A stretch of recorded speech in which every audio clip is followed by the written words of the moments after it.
Join us this new year for new conversations at the Commonwealth Club.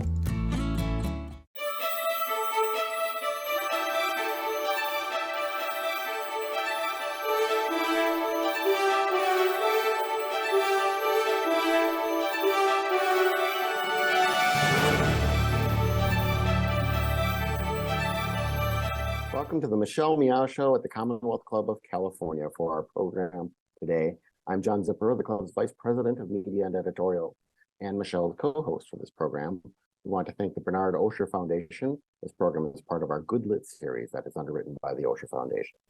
Now at the club, we are producing hundreds of programs a year, and that includes both online programs like this as well as in-person programs. So head over to commonwealthclub.org/events to see our upcoming lineup. And in fact, head over to commonwealthclub.org/MMS to see Michelle Meow Show programs, both that are upcoming as well as past ones, where you can get audio and video of our past talks. Now, I want to introduce Michelle Meow, the producer and host of the Michelle Meow Show, and a member of the Commonwealth Club Board of Governors. Hello again, Michelle. Thank you so much, John, and thank you to all of you who are joining us today. Our discussion today is focused on the book With Honor and Integrity, Transgender Troops Tell Their Stories. So with us for the conversation are both the editors, Mel Emser Herbert and Bree Fram. Bree, Mel, thanks so much for joining us today. Thanks for having us. It's a pleasure to be with you. Ditto that. So the book, yeah, absolutely. And like I said to you before the program started, I'm so honored to have a conversation about the book and then have a conversation about, with both of you, but some of the names that have been featured in the book, we've been able to interview. And so I totally geeked out and felt so proud of myself. The book features many transgender service members and their firsthand account of what it's like to serve in the military for the United States. And so I thought a good place to start would be with the both of you and having you share your own stories, your own firsthand account, especially Bree, right? Your stories in the book. But anything you want to share as far as your story, it could be coming out or it could be, being a part of this book. So we'll start with Bree. Well, I think it's actually best when we frame it this way to start with Mel and the genesis of how the book came about. And then it works into a bit of my story. So Mel, maybe better for you to lead this one off. Sure. I'm hearing two very different things there. One is kind of the personal framework. So I'll try to say very quickly, although, brain old. I enlisted, hold on to your hats, in 1978 and served on active duty in the Army. And it's funny, I just shredded a lot of my materials and stuff last week, and I have I had my copy of my original enlistment form, and I remember that it had the question about marijuana.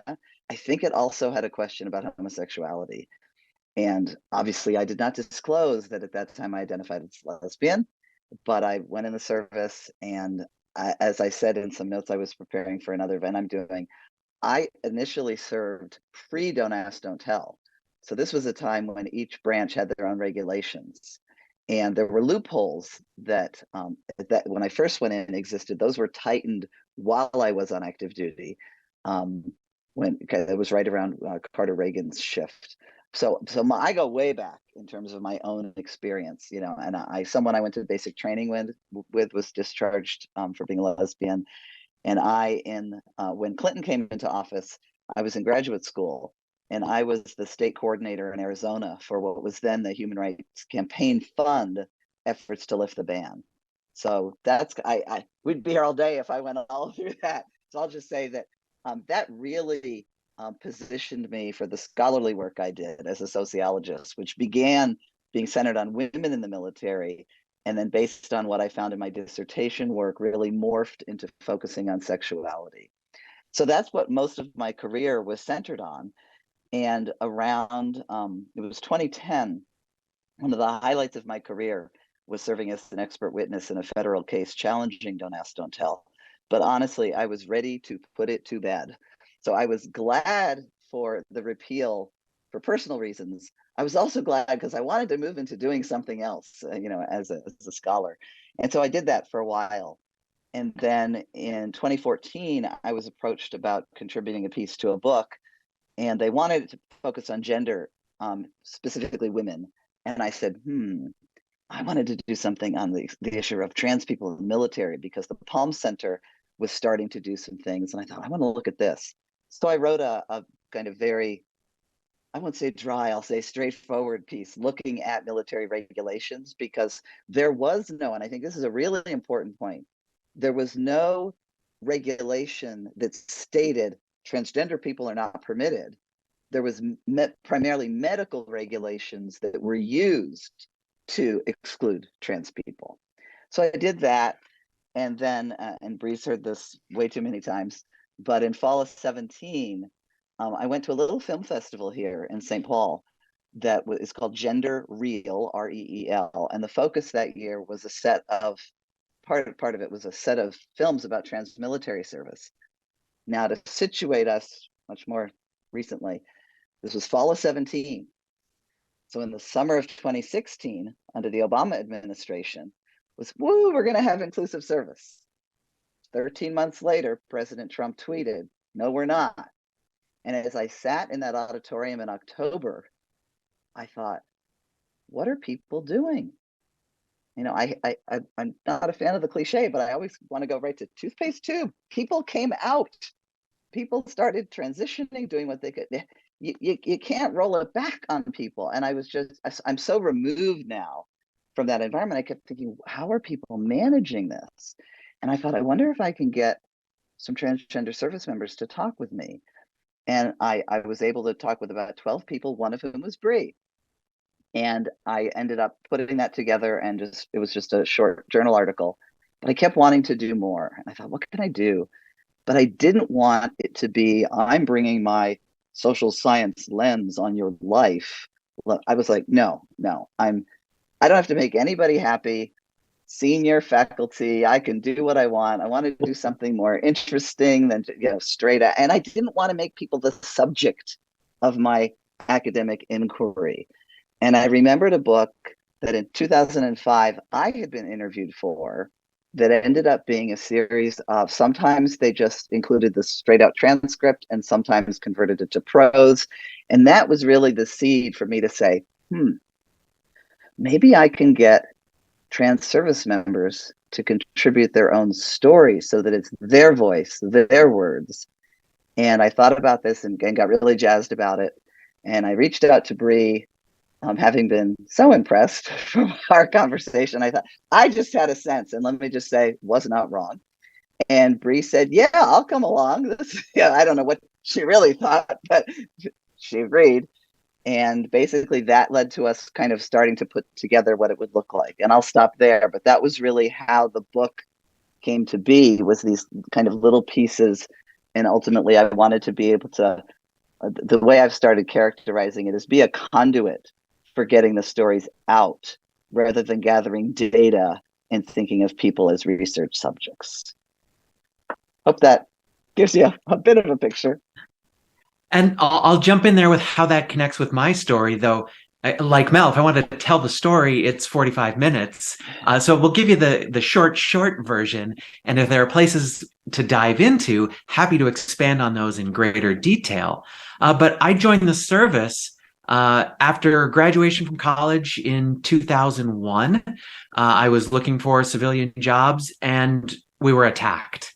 And my worldview changed. The military had not been in my plans up until that point. But from that moment on, I'm joining the Air Force.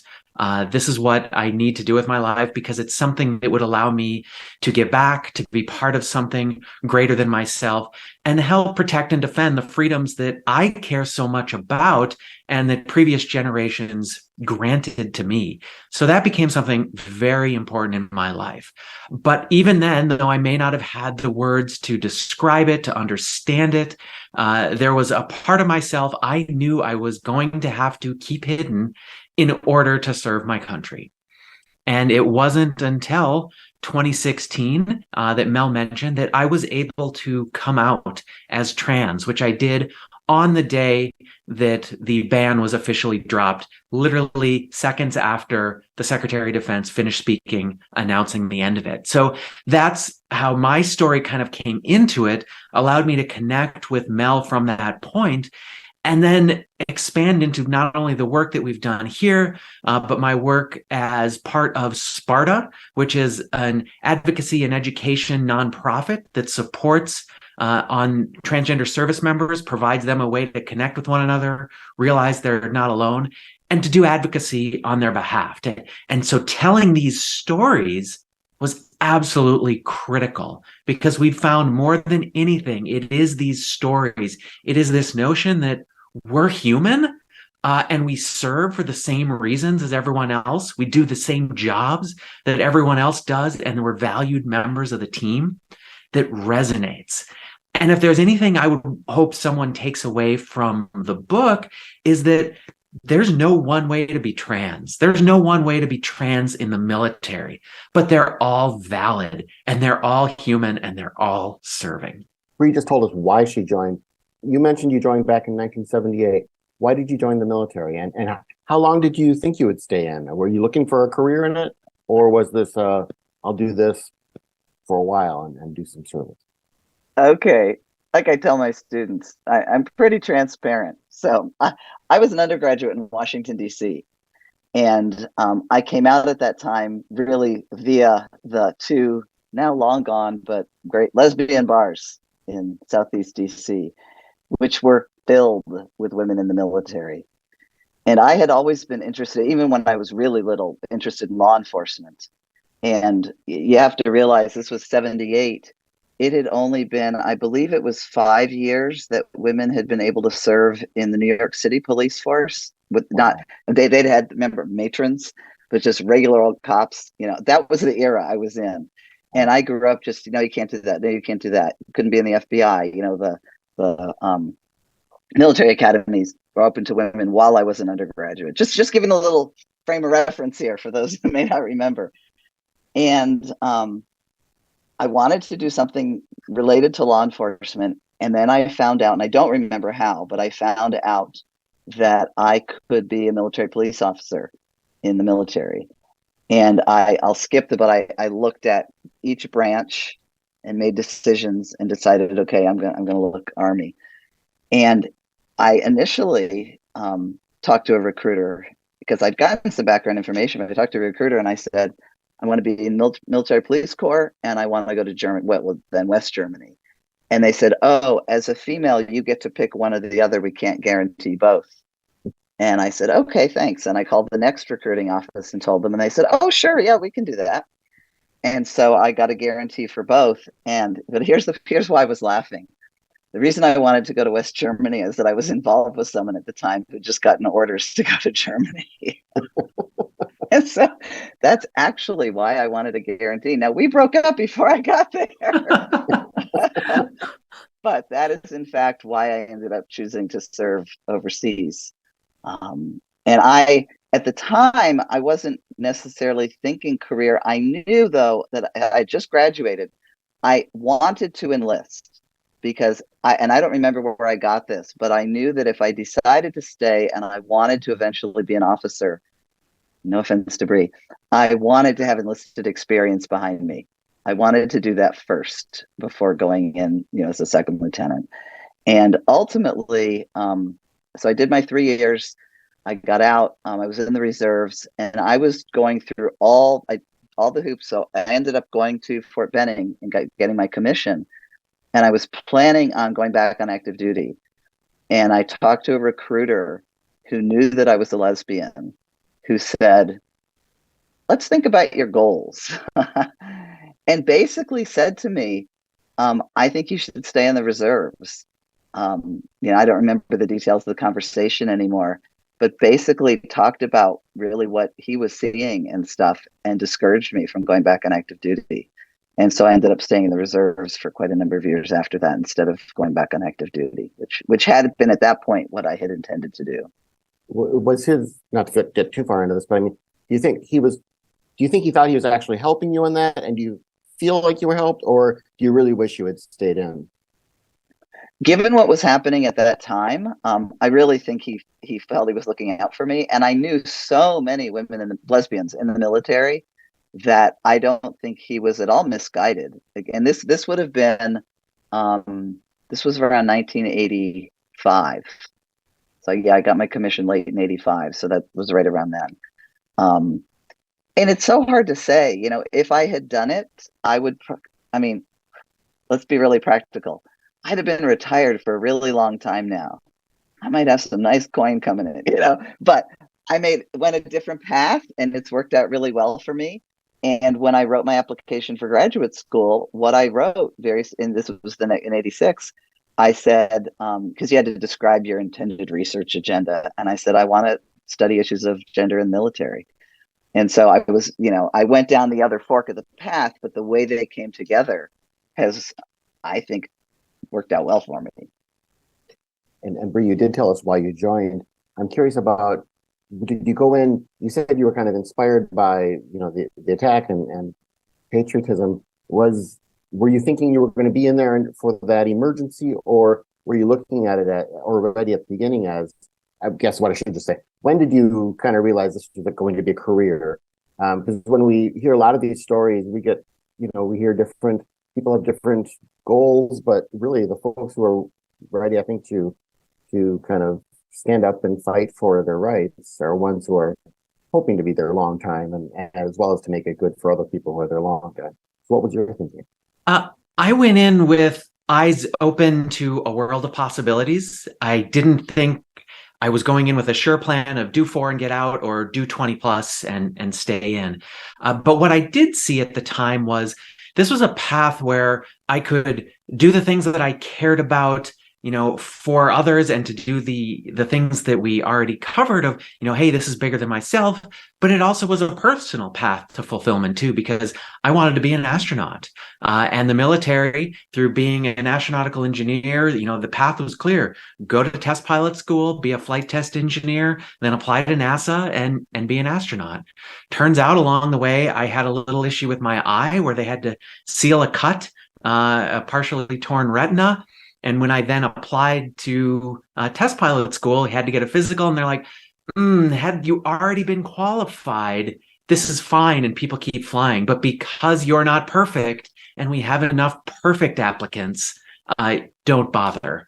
So that dream kind of changed there. And, you know, maybe it was a good thing, because a few weeks after, my wife and I went to Balloon Fiesta in Albuquerque, New Mexico, and they had one of these exhibits set up where you get in that big thing that spins you around in the gyroscope.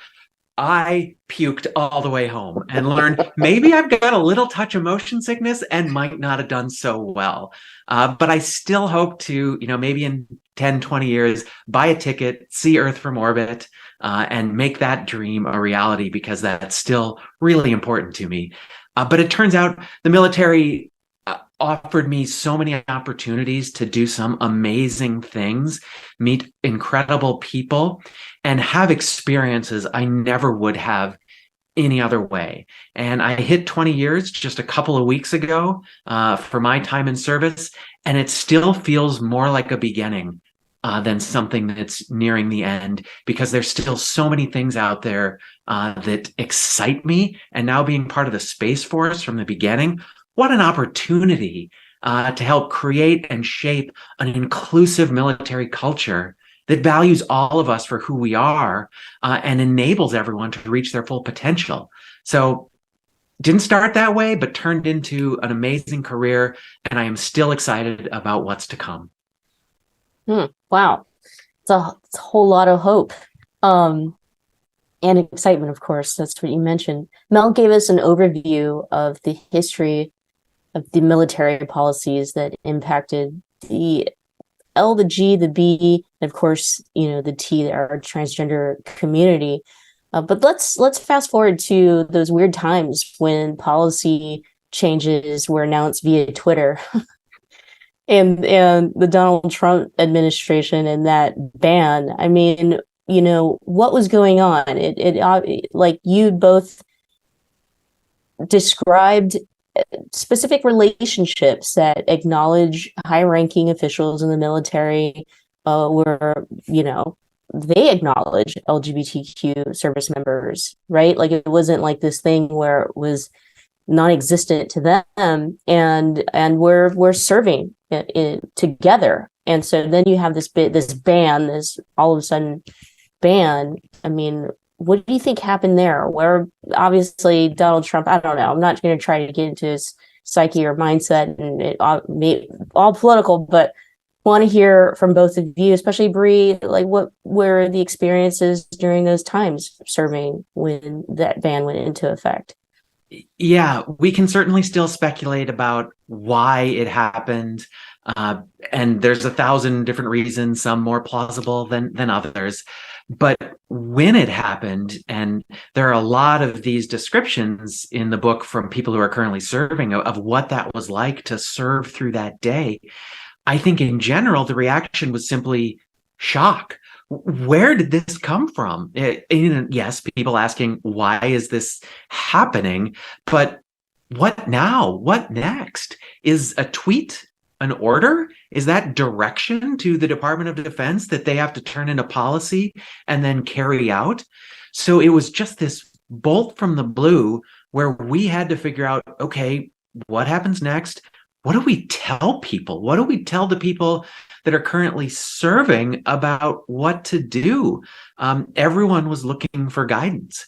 And the best thing we as Sparta leadership could offer is, look, a tweet is not recognized as an order. There's some time, there's some paperwork that's going to have to be done before anything happens. So what is the best thing any of you out there serving today can do? Well, it is lace up your boots, go to work, and get the job done. Prove you belong just as you have been doing for your entire career. Make them drag you kicking and screaming from the service you love, the people you love, and all the things that matter to you by accomplishing the mission and continuing to do so until you are no longer able. And we did. It was truly incredible, the resilience that transgender service members showed in that time frame, and with all the roller coaster of policy, court challenges, and so on that happened over the next several years. My hat's off to the service members that made it through these times, and many of whom are still serving today, which I think really shows what do they care about. And it is that legacy of service and doing something that's important to them, despite an official government position saying you are not wanted. May, can you kind of set the context or the background in all this? How many transgender, I guess, active service members do we know of, as well as veterans? We talked before the program a bit about some numbers that are out there and that are cited in the book. But you know, for our viewers and listeners, what are the numbers that we're talking about, and how confident are we on those numbers? Were you directing that to me? Yes, I'm sorry, May. I wasn't sure at the beginning. Well, Bree may have, even though we talked earlier about the fact that we don't really have the data, I think there are probably some people who've been trying to tweak it a bit, because I remember talking, there was a period of time where the number that I was hearing for active service was about 1,500. And Bree, I think at one point we were talking about that number may have having dropped a bit, because we were in that window of time where people were having to make decisions about, you know, were they going to renew and that kind of thing, but yet nobody was coming in. So that's the best I know, and I'll leave it to Bree to jump in on that. In terms of the bigger picture, I've seen most frequently the number of 15,000 thrown around if you're talking about everybody who is serving in some capacity, active reserve, etc. And I think the number for across all time, gosh, Bree, correct me if I'm wrong, I want to say the number that comes to mind is 154,000 if you look at all veterans. Yeah, it's fascinating to look back, and VA has data where the Department of Defense does not, and they can see that trans people have historically served at twice the rate of their cisgender counterparts, and there are hundreds of thousands of transgender veterans. It's amazing. But the estimates for active service most range from 10 to 15,000 people on active guard or reserve duty. The number that Mel put out, about 1,600, that was the number that came out in the window between policy being open for people to serve and the door closing again with the Trump ban on service. So that number was found through medical records of this many people had in those intervening years come out and got this diagnosis on their medical records. And so that probably dropped over the next period of time because no one new could come out, no one new could get in, and you did have your normal attrition rates of people leaving the service. So until President Biden came in and opened the door again to service, there were, that many of us roughly that were out and serving openly. But that larger number still stands because those other people were still serving. They just weren't out for various reasons that, vary from individual to individual. And if I could just add something for the purposes of people who might be listening for whom this is just new information, I want to clarify when we talk about the number of veterans that, and I want to kind of highlight, because I think it often gets overlooked, one of the chapters in the book are the stories of 6 people who served, who didn't serve during this period of time that was what piqued my interest, but had been in the military before and identify as trans now. And so when we talk about thousands, tens, hundreds of thousands of people who served at one time, we're not saying that every last one of those people identified to themselves as trans at that point of service, but that they do now.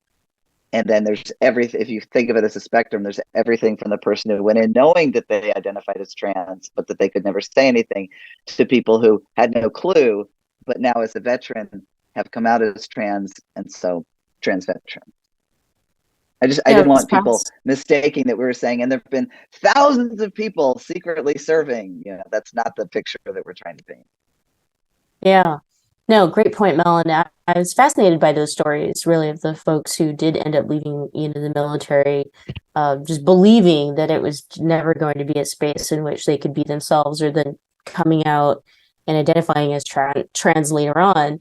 Brings me to this question of where we're at today, and President Biden changing or reversing the Trump ban. But out of that time period where there was that ban, there were also these narratives that were in place, right? These are the arguments that the reason why we need to have this ban is that transgender troops cost the military tons of money because of the the healthcare that we would need to offer, and many, many, many more false narratives. So where are we at with those narratives now? They just kind of gone away in space. Nobody cares anymore. Nobody took him seriously anyway during the ban, and then or now during the Biden administration, and transgender troops can serve openly, and that we're now moving in the right direction and implementing policy and training and all these things that I think the military would need in order to truly make it an inclusive and effective culture for transgender service members. Your thoughts? I'm going to start with Mel. Sure. It has me thinking. I mean, one of the things I was thinking, and then quickly going, oh my gosh, would that be dangerous? I don't really think it would be, but one of the things that could, in theory, happen is that the information that was somewhat speculative, we now have a window of time where we can look back and figure out things like that. The medical cost was a huge thing, and all the people who really drilled down on that said it's so tiny, and they came up with very specific numbers. But it was like, no, this is just making something out of nothing. But it again, I tell my students, I said, I've never been accused of being an optimist, so that's where I'm coming from. I think that's where Bria and I are opposite ends of the poles.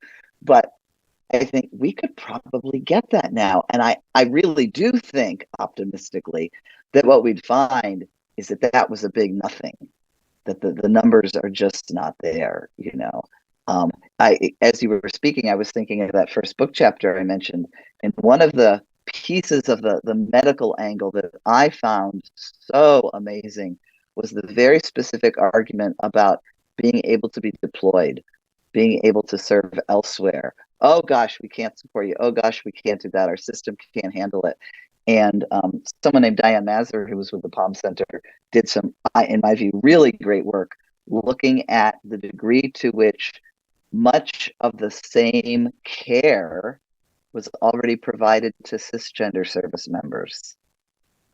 So the military healthcare environment was already trained, prepared, could do these things.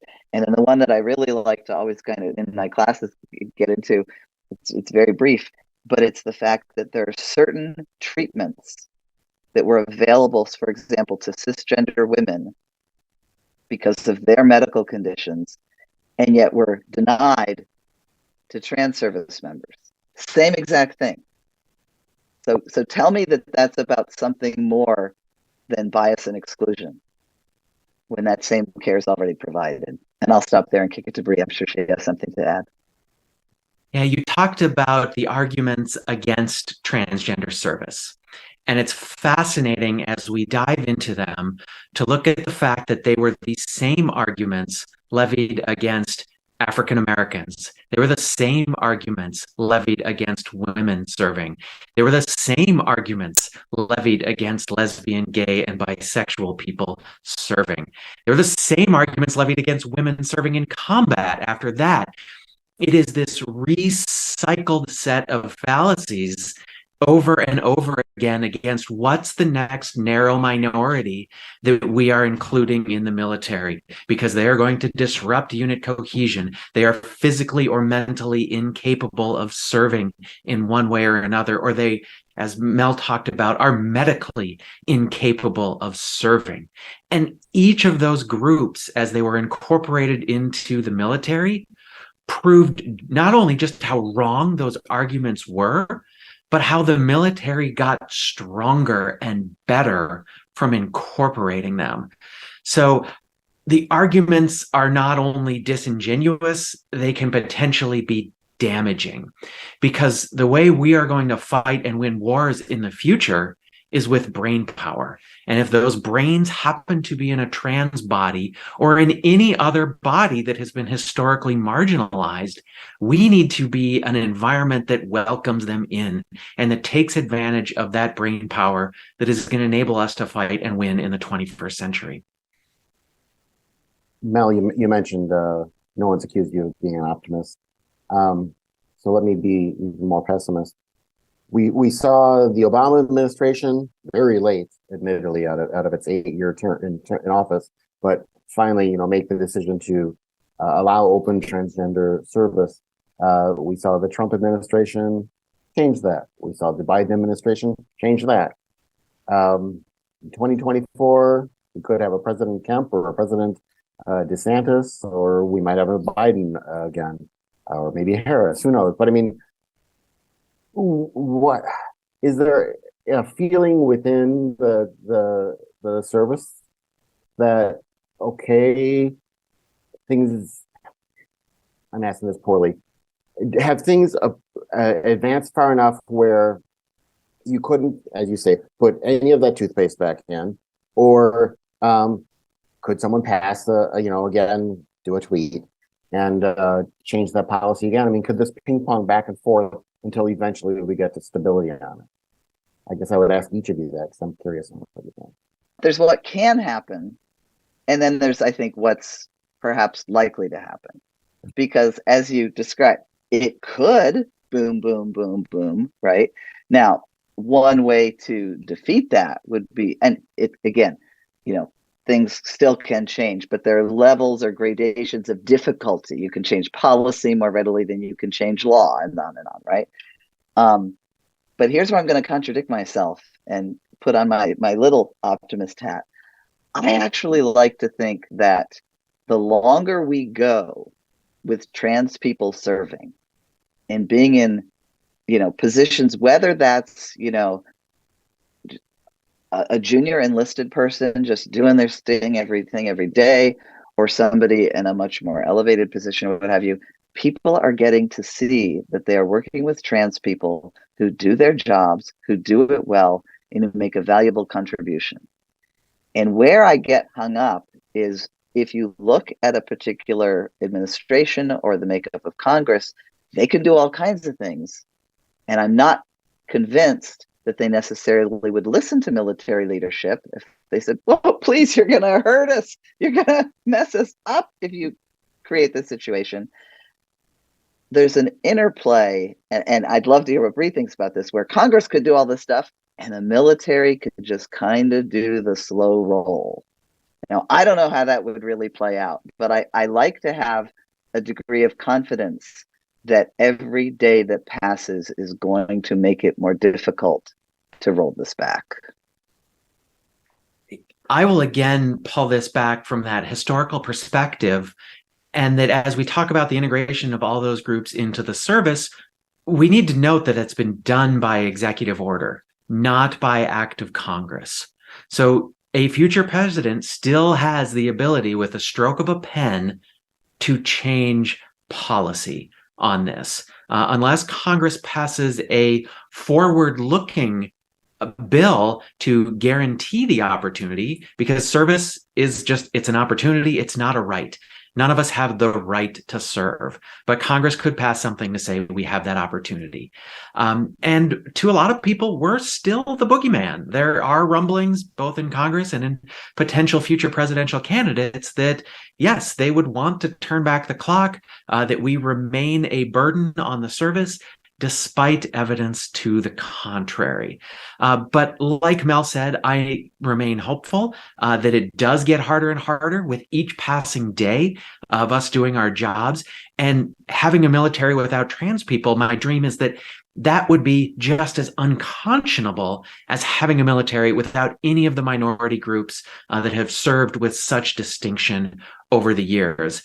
And it is that day-to-day work that's going to get us there and change the attitudes. So trans people, just by serving and existing, create the conditions for that. But you have the ability for a politician, despite what the opinions are, to change that quickly. And it also takes us back in a weird way to how I look at the action that President Trump took with his tweets. And you might think it odd, but in an ironic way, I say, thank you, President Trump, because what he did was shine such a spotlight on our service to show that people serving both at home and deployed all around the world were doing their jobs, that he changed public opinion and military opinion. Because when he tweeted, about 50% of the public and the military were in favor of trans people being openly able to serve. 2 months later, because all our stories got out there, those numbers were around 70%. 2 years later, they were in the high 80s. So it's crazy to think just how much perception changed leading back to that tweet. We're still there, but it doesn't mean that there aren't people that still believe I and people like me have a second head growing out of our shoulders, that I can't return fire in a foxhole because I'm too busy thinking about my gender identity and what I'm going to wear that night, or that my transgender men friends are going to charge and get everyone killed because they're roid monsters, which nothing could be further from the truth. People just perpetuate these outlandish stereotypes that people who wear the uniform break every day that they meet someone new. Let's talk about the current political environment. I think that in the last, at least in the last 2 years, when you look at, statewide elections, the types of bills that are being proposed in some of these states are pretty scary when you talk about transgender rights. And again, we see it's like this has happened, historically speaking, in the LGBTQ movement, where trans issues are isolated from the rest of the movement. And I look back at the repeal of Don't Ask, Don't Tell, and how so much had gone into, there was so much excitement, so much buzz at the repeal of that gay and lesbian service members could serve openly. What I didn't understand was why didn't we just easily include, transgender service members into all of that? And so the big question is just now, today, and both of your perspectives, folks who serve for this country, put your life on the line for this country, and yet you have to go up against, other folks who have a vote, have a voice against your exact identity. How are you having conversations with people around this? Because I think your perspective is different from someone like me, or I could talk to my neighbor about transgender rights, but what I'm saying is going to be completely different than what you say. We'll start with Bree. I think those conversations inside the military tend to be, can you get the job done? You know, it's, do I look to my left? I look to my right. Are those people supporting me? And we're all moving in the same direction towards the same goal. And that's an easy one. So it's pretty rare that the conversations are at a level where it's, you don't matter, because you know what? You're my teammate and we're working for the same things. Now, sure, there are pockets out there where that may matter, or there may be bigotry expressed directly, and people continue to suffer from that in certain instances. But by and large, we're working for the same things. When you talk about the current environment outside of the military and how that may affect us, I think a lot of it is tied in also with wider issues around reproductive rights and other things, of this battle between federal and state law, and how does that set up to affect military people that don't have a choice over what state they are assigned to. And if, like a recent bill introduced in the Oklahoma legislature passes that says people under 26 can't get treated in relation to transgender care, and that's criminal, what do you do for the trans soldier that is sent to Oklahoma and is set to receive ongoing care? How do you engage with that from a federal versus a states' rights perspective? Who has jurisdiction over some of these things? It's setting us up for some, struggles and challenges we thought we had settled in the Civil War. So it's really interesting and honestly frightening parallels to where we've been in the past. Let me take a left turn here and just ask a different question of each of you. Oh, wait, I'm sorry. Mel, you were going to. Yeah, that was such a big question that Michelle posed, and I had jotted down because there was a particular piece of it that I wanted to respond to. And you basically said, why didn't we just take care of this back when Don't Ask, Don't Tell was repealed? And there were two things that popped into my head.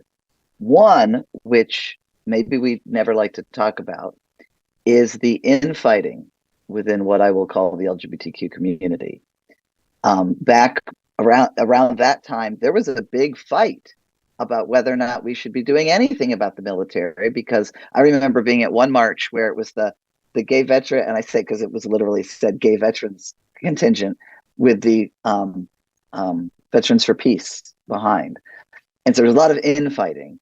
And then in the beyond the military issue, there continues to be infighting around the inclusion of trans people within what I'll call the movement. So there was that piece of it. But on the more practical part, Don't Ask, Don't Tell was federal law. It did not address trans people. And we probably all, and anyone listening, knows how the government works to some degree. If you're going to repeal a law, you're repealing that law. And that's where the work is going. So to have done anything at that point in time around trans military service would have been a completely different trajectory in terms of civics. What would have to happen, because you couldn't, I don't see how you could really have merged those well because of the process back from, I always think of, Schoolhouse Rock, the bill, blah. You got to repeal the law. Now, it could have been a bigger part of the conversation and the push, but I just think that it wasn't going to happen in what seems like so long ago. This book has been out for a while. What has the reaction been? What sort of feedback? And I assume from different audiences, you might have been getting different types of feedback. I think we've gotten basically nothing but positive feedback. Or if there is negative feedback, it doesn't come to us. Certainly there would be people opposed to even reading this book. So the people that are likely going to pick it up and have a negative view of it would never pick it up. I would love, though, if they did, because I would love to then have a conversation about it. And hey, did this open your eyes in a way to something? But if we do events and maybe you have someone who's like, oh, I just popped in, and the general reaction tends to be, wow, that was really eye-opening, because we can look back at, as little as 10 years ago, and this tiny fraction of Americans would say, I know a trans person. To think of the fraction of Americans that can say, I know a trans person in the military, so much smaller. So anything we can do to continue opening the aperture on our stories, I think is incredibly valuable. And we tend to get that real positive feedback of, this is something I never knew about, but it was fascinating. And I think I feel like you did a couple on your own, but there were a couple of programs that we did a year ago after the book's release. And we were like, kind of reading the bios and figuring. And my recollection is that even people, now, first of all, the fact that they agreed to do it, they clearly weren't trying to set us up and that kind of thing. But I don't know, Bree, if you remember any of that, because it feel like there were people who wouldn't have, let me say, organically been, oh, fabulous, but who in listening were kind of like, oh, yeah. Do you have anything concrete to put to what I'm kind of, I just have that memory. I think we did one with a Fox affiliate, Fox Radio affiliate, and it's really hard to hate to someone's face, even if it's on video or via a phone call. It's much harder when the shield of anonymity is removed. So I think when we do engage with people who may not be in favor of what we're talking about, they tend to at least be respectful. And I think an instructive view of this is back when there was a hearing at the Capitol in the House Armed Services Committee held a hearing on trans-military service. Only one Republican showed up. And he was respectful, like, thank you for your service, all that. But the others didn't even show. So, because it's hard to take the political position that people might have and tell it to someone sitting right in front of you. So respect tends to be the order of the day, even when you may have opposing positions on this. And I think we try and engender that because we're happy to talk with anyone as long as you want to have a respectful conversation. We love that opportunity to educate and just tell these stories, because the stories are so important and so relatable to anyone. I was particularly drawn emotionally to the service members who talked about just having to leave the military altogether and making that sacrifice. And then those who were discharged. I wonder, just where they're at today, and if they wanted to serve, they wanted to come back, or is there an opportunity, for them? I just really feel for the people who are really affected during those times in which there's severe discrimination against trans service members. Do you hear from, some of the stories that were submitted? Keep in touch? We do. And there are people that left and have rejoined the service and are able to serve openly and authentically. And that's amazing. There are others still fighting to get in. But if you look at the long historical record, a lot of people who left under negative reasons, they may have got a code on their record that says you can't re-enlist. So there's been a concerted effort over the past couple of years among the wider LGBTQ community to advocate for corrections to military records for people who were really thrown out for being LGBTQ, but some other reason was generated to get them out. And that's what was on their paperwork. So I think the community has done a real good job coming together and trying to reduce the burden, not only on people who are just trying to access veterans benefits, but also, for that community that wants to get back in and they want to have another opportunity to serve. As long as they can still meet standards, that door is open. You read my mind, because I was just sitting here thinking, then there's this thing called aging. And depending on when you were put out, the ship has sailed. I can't make it past 20 push-ups, so Sean. Were there any stories you maybe wanted to include in the book, but that people didn't want to tell, or you just didn't have space for it? Anything there? Well, we were actually, I think we were incredibly fortunate. And I won't walk you through the process, but everybody, and Bree, correct me if I'm wrong, but everybody who reached out to us who wanted to participate and persisted was included. We had a few people who had started out wanting to be involved and then life interfered and stepped back. We had a couple people who had great stories to tell, didn't want to actually sit down and do the writing, which can be a really scary prospect. And what we did was to interview those people and then convert the interview to prose for them. And then they were able to read it and edit it and give feedback and such.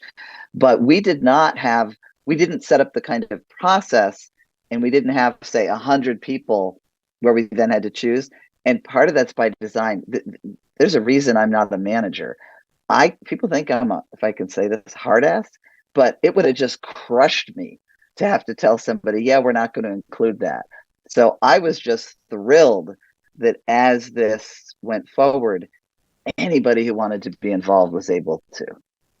One of the things that kind of self-selection process did was create people who wanted to tell their story, and it tended to lead towards more positive stories. But we did have one person who withdrew near the end because they were worried about what the consequence might be for them sharing their story. But we were so thankful for the few people that did share those stories that kind of had you feeling negative, or they had a bad outcome, because they were willing to share that. I think that helps balance the book and understand kind of the range of those outcomes that might be out there. But overall, we are so thankful and so thrilled for the contributors that took the time to put these words down and capture these stories, because they really do span the breadth that we were looking for of stories, not only across time, but across all service components, enlisted and officer ranks, multiple different combat and occupational specialties. So we couldn't be more thankful to the people that were willing to share their stories and contribute to the book. I agree. I mean, even just, as a civilian is interested in hearing these stories for educational purposes and historical context. And this is stuff that we would not have access to. At least, it'd be a little bit difficult to find depending on where you live in the United States. And nowadays, with all these book bans, anyway, that's another show. But I also wanted to ask what the organizations that you had mentioned in the book, especially like Sparta, what these organizations are up to now. So Sparta's primary goal has remained the same: of take care of our service members, give them that opportunity to connect, know that they're not alone, and really to help them navigate policy, because we're still in a world where the trans policies within each military service, not only are they a little different, they can be a little hard to navigate, and they may not be well and fully understood across the force. So people need help working their way through that. And we really provide that environment where people can give and receive advice on how to do that. But importantly, the advocacy mission remains. There are still areas in policy that we would like to see improve. And so to have that outside voice that we can speak with on behalf of transgender service members and say, these are some things that are actively harming service members' careers, and we need to do better for them, but also to work a legislative agenda to be able to say, hey, Congress, it would be great if you did pass a forward-looking positive law saying, yes, you can serve, not leaving a void where a future administration could say, sorry, your time's up. We appreciate your service, but see you later. On that note, and I guess a question for either or both of you, are there any political leaders in Washington who do take lead on this, on any aspect of this issue? Well, I know there are some who have been against it, but I mean, positive leadership in Washington. Any names you care to call out? Mel? I was just going to say, Bree's probably got them at the tip of her tongue. And I'm trying to remember. The short answer is yes. I mean, there were people in Congress who were like Jackie Spear comes to mind, who were willing to be there, were willing to hear from people, that kind of thing.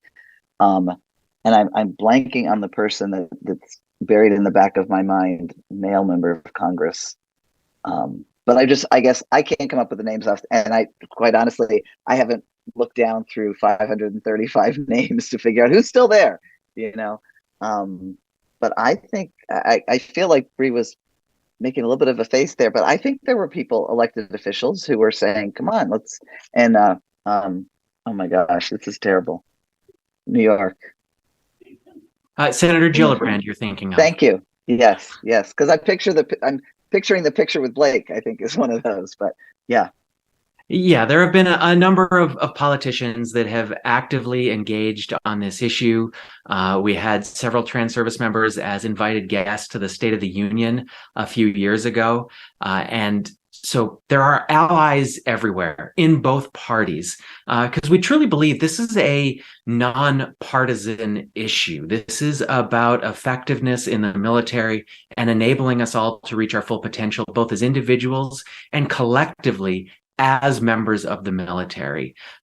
So we at Sparta will work with anyone. We speak with anyone who we possibly can get into their door to see. And more power than anything that we can offer is just sitting down and saying, hi, I'm a transgender service member. And that makes a difference. If I could just give a quick shout out too, to not forget governors, because we do have these things called the National Guard. And one of the stories actually talks about having met with and talked with the governor of Minnesota, who was who himself is retired from the National Guard. So we've got, I tend to focus on Congress because we think about big federal legislation, but the governors can make a difference too. As we wind down, I can't believe we already spent almost an hour talking about, this incredible book. Again, thank you so much for it. We need all the information and the history that we can get and these stories. I want to touch on the hope that Bree brought to the conversation at the very beginning. And so a couple of my last questions, if you could share, what's it like now? You're able to be out in the open and be proud of your contribution, to our military, and what's it like talking to younger people and being out, sharing this book, sharing your work? You know what I mean? Because like for somebody like myself, it's like, I remember though that at some point you weren't able to serve openly, but young people may not, with it, it wasn't part of their world. One of the things that's most meaningful to me these days is seeing those young people do amazing things in their career, do so openly and authentically from the beginning. That is so heartwarming to see that they can reach their full potential and just take off in their careers. A great little story from the 10-year repeal of Don't Ask, Don't Tell, which occurred not too long ago, was the Undersecretary of the Air Force asked for a number of service members who had served under Don't Ask, Don't Tell to gather in the courtyard at the Pentagon just for a little ceremony recognizing the event. And when she walked out to see them, she looked at her staff and said, there's no way these people served under Don't Ask, Don't Tell. They're too young. And her staff turned to her and said, ma'am, they're all here because Don't Ask, Don't Tell was repealed. That's why they're serving.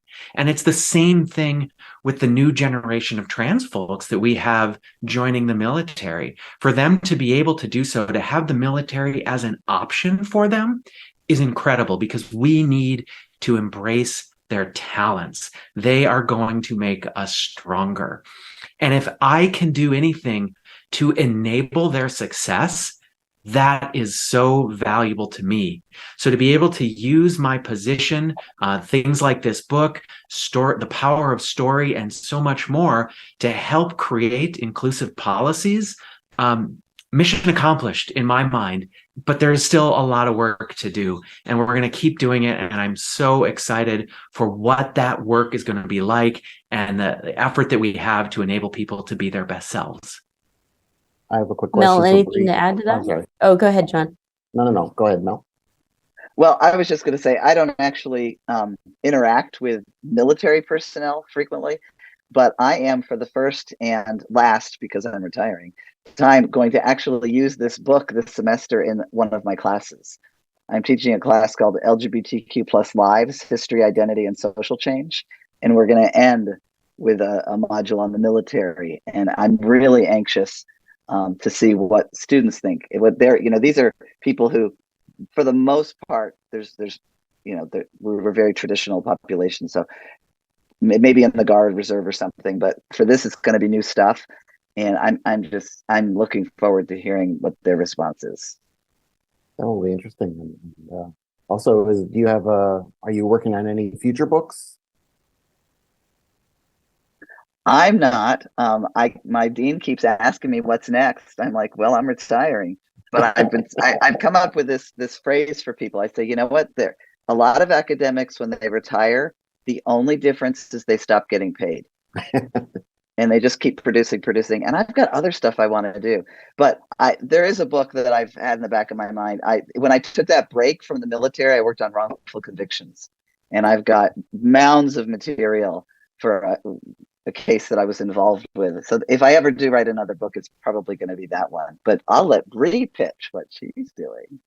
Yeah, I am working on a second book related to how and why LGBTQ folks develop leadership skills in unique ways. And I think it's a fascinating thing to explore how things like coming out, transition, discrimination shape us as leaders and really deliver this outward focus of how can I help you? It's not the style of I went through some terrible things, so I'm going to make you go through those terrible things. It's I went through some terrible things. I want to make the world better so that you don't have to go through those things. And how does that empower all of us? So it's something that I am really enjoying diving into.